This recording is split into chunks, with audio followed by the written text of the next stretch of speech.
Hello, good morning. Welcome to our last English lesson for this week. It is Friday the 8th of January and our learning objective today is to write a short character and setting description. Hopefully this will include all of the work that we've done so far this week, looking at vocabulary, looking at the reason why certain words have been chosen in order to create a message or create an impression on the reader. And we're going to be looking at a description of James, and the setting is going to be what he can see from his aunt's garden.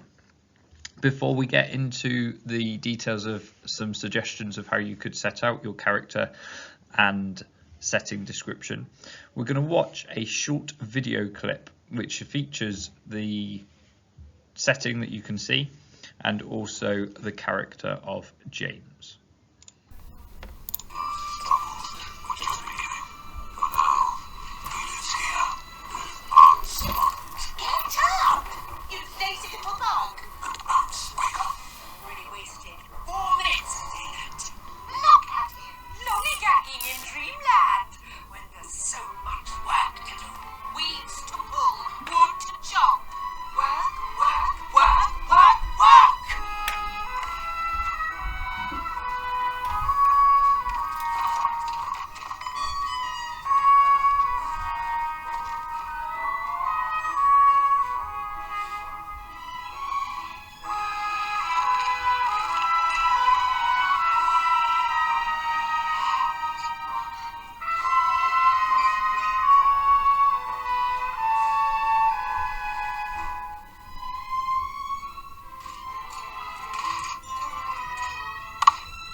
So hopefully that video has given you a little bit of time to think about this character, think about the setting that you saw him looking down onto the sea, looking out onto the ocean, and what he might be able to see, hear and feel. We're going to have a look at some different language that we might use, some different vocabulary for our setting and character description. As a starting point, before we start to look at our setting and character description and actually writing it, there's an important question here to think about. Why is it important for a story to have description? We could write a story that maybe didn't have as much description. Maybe we didn't spend as much time thinking about it. What impact would this have on writing it? what would be the benefits? Would it save more time? Would it be easier? But also think about the fact that you're writing a story for someone. How would that make the reader feel? Would they be wanting to read it? So have a think, pause the video, and I want you to come up with some suggestions as to why it is important for a story to have description, and we'll have a look at some suggestions and discuss those in a bit more detail afterwards. So there's a few suggestions that you can see on the screen, and some of these are suggestions for why it is important for a story to have a description. One of them is that it helps to create a picture for the reader, helps them to imagine that they may be with those characters or in that setting, perhaps trying to draw the reader in a little bit. Second point is to empathize with the characters. It's very easy sometimes to get lost in a story and feel as if you know that character. And I think a lot of that is often to do with the description and the fact that you feel as if you are in that setting, as if you're there, or that you are familiar with those characters because they've been described so well. Next point is to make it interesting. I think it would be quite boring if we had a story that wasn't very descriptive, didn't have many adjectives in. I think it would be maybe a little bit boring, a little bit bland. And so to make it interesting, we add all these extra descriptions and extra details. And I think that leads on to the last point about hooking the reader in. As an author, you want to try and make sure that the person that's reading your book is going to be interested, and you want to make sure that they want to read your book. So to make it interesting, to use powerful vocabulary and to use interesting language, I think that's going to hook the reader in to think, oh, I really want to read the next page. I can't put this book down, it's so good. So there's a few suggestions. I hope that you've maybe come up with some different ones, and I look forward to seeing some of the suggestions that you've come up with under your assignments page, where you're going to complete the tasks later on. Another quick task for you to do, and you can do this just on a scrap piece of paper if you would like to. It's thinking about how adjectives can be used to describe a character. And we've got some adjectives underneath the table here. We're going to see if we can split them into a few different groups. We've got physical appearance, personality, and then we've got another box where it doesn't necessarily fit a physical appearance, doesn't necessarily describe their personality. It might be that it's describing a feeling or an emotion, perhaps. Sometimes these are called abstract adjectives, but we're going to have a look and see if you can fill in this box. So pause the video here and see if you can complete that task. Here is the suggested completed grid. We've got, for physical appearance, brown hair and small. We've got personality as friendly and polite. And the other ones we were talking about, I wonder if you managed to fit these in, upset and happy. Thinking about personality, you wouldn't necessarily say that a personality of someone is a happy personality. They might be excitable, they might be outgoing, they might be sociable, which would possibly be a personality trait. But otherwise, in terms of a feeling, happy and upset, we would possibly put those under other. We can still use them as an adjective to say that the boy was upset, for example, but I think it is important to put those in a slightly different box just for this to help us understand. Here we have poor James, who is stuck in the middle of his two aunts who have just treated him very, very horribly, not showing him very much respect and being very unkind. What I want us to think about here is to think about that character, think about James, think about how we might describe him in this particular scene. Think about trying to, if you can, place yourself in the shoes of James and think about how difficult his life might be at the moment and how we might describe him.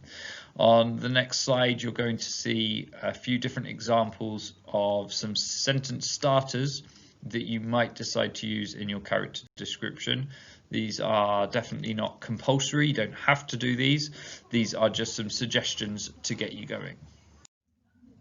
So here are some sentence starters that you might be able to use to help, and you'll notice that I've highlighted some conjunctions in red to identify where you might extend your sentences. Of course, you can change these and adapt them as you wish to, but I want you to try and keep them relatively short, using just one conjunction if you're going to use one in each sentence. So here's some suggestions for you just to get that description of the character started.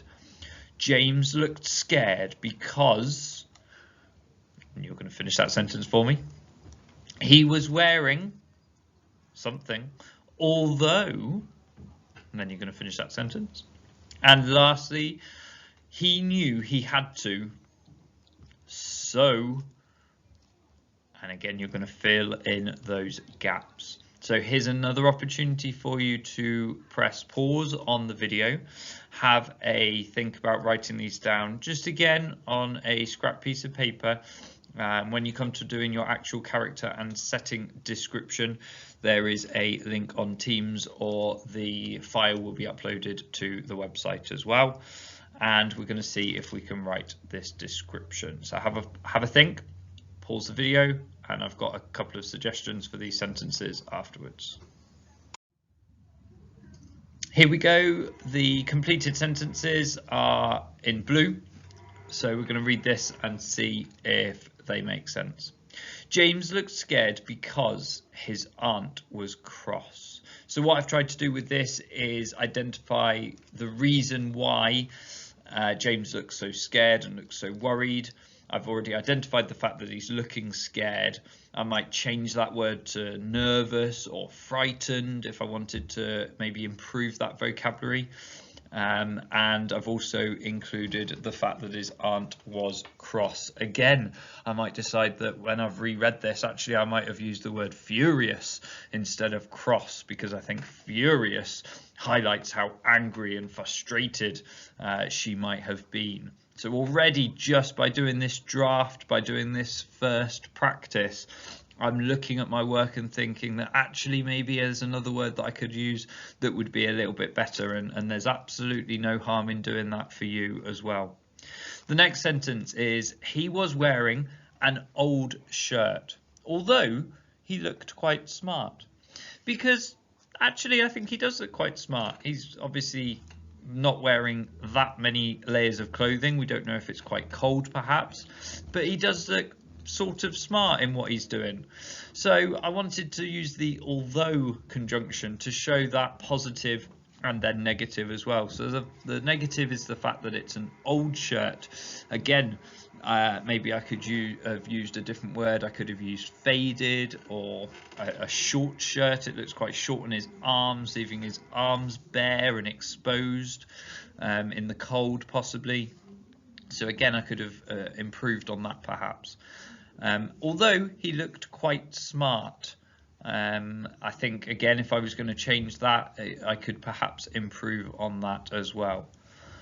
Maybe you can suggest a better sentence or complete a better sentence for me, which would be fantastic to see. Moving on to the last sentence, we've got, he knew he had to work hard, so he just kept going. And I think what I wanted to show here is the determination, the perseverance, but also the fact that poor James just hasn't got a choice, and the fact that he knew he had to do it. Maybe he was going to get hurt by his aunts. We've already heard that they were beating him if he did anything wrong. We've looked at his prison cell of a bedroom. Maybe he was going to get locked in there early if he didn't do the work. So I think what I wanted to try and do with this is the fact that James just doesn't have a choice, and he's just got to keep going. And I think that is going to add to our description of the character thinking about when we come to write our character description, this poor boy has lost his parents in a tragic accident. He's had his house taken away from him. He's gone to live with these two aunts who are obviously not wanting him there, have no interest in him whatsoever other than the fact that he can do loads of work for them. So we want to feel sorry for James. We really want to feel sorry for this character.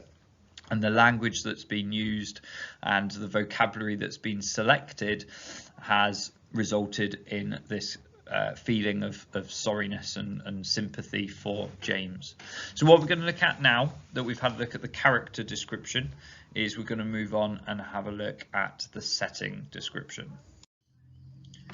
Here you can see the view from James that James can see from the aunt's garden. You can see that it's meandering down towards the ocean there. You can see that there are some houses, maybe a little harbour side, and you can see that the sun is shining off of the ocean.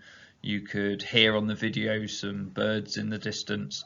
So it creates an impression of maybe a better place in the distance, maybe somewhere that James would rather be. And of course, we already know from the book that James's house used to be there and that he could see it as a speck in the distance on the horizon. So this is the picture that we're going to use. And what I've done again is I've given you some sentence starters or some sentences to think about how you might describe this setting. So let's have a look at those together. So the first sentence that we've got for you to think about completing is James could see. Think about what he might be able to see. Next one is he could feel. So I've used the pronoun there of he rather than repeating James, and I've done that for the last one as well. He could hear.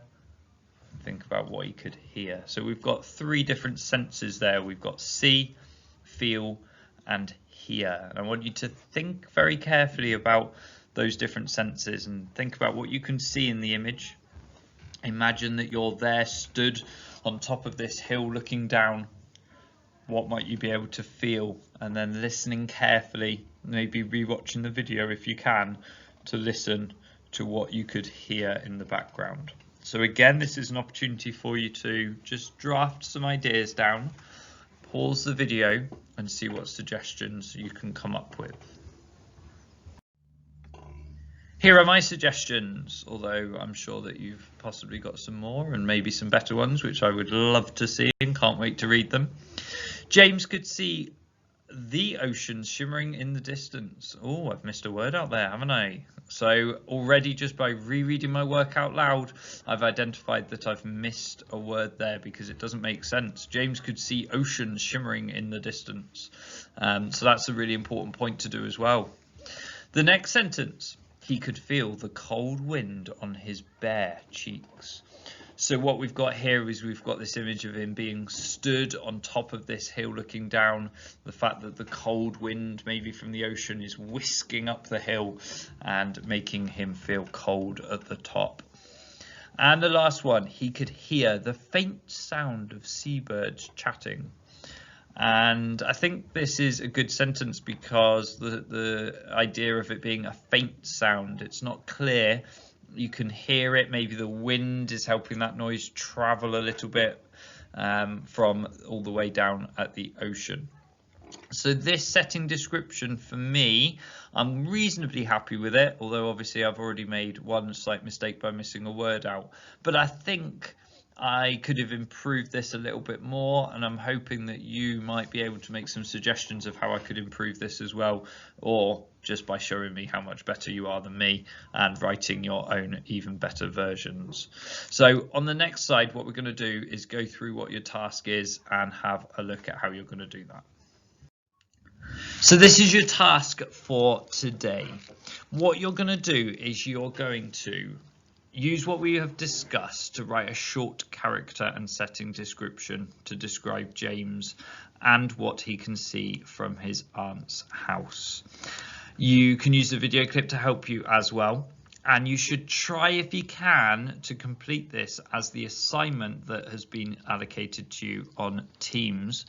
When you click into that, there should be a Word document attached to it. which you can open, and you should then be able to complete your character description typing into the boxes that are shown.